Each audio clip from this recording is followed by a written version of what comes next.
হুজুর, কেউ যদি এনজিও বা সুদের ব্যবসা করে এবং 5 ওয়াক্ত নামাজ পড়ে, তাহলে কি তার নামাজ কবুল হবে? সুন্দর একটি দরকারি প্রশ্ন।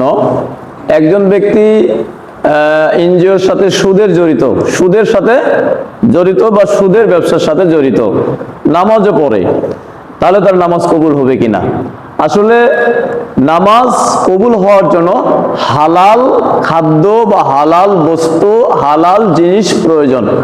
এই জন্য একজন ব্যক্তি যদি তার শরীরটাই গঠন হয় হারাম দ্বারা, তাহলে এই অবস্থায় তার নামাজ কবুল হবে না। নামাজ কবুল হওয়ার জন্য শর্ত হলো অবশ্যই হালাল খাবার, হালাল খাদ্য গ্রহণ, হালাল বস্তু গ্রহণ করা। অবশ্যই তার নামাজ কবুল হবে না।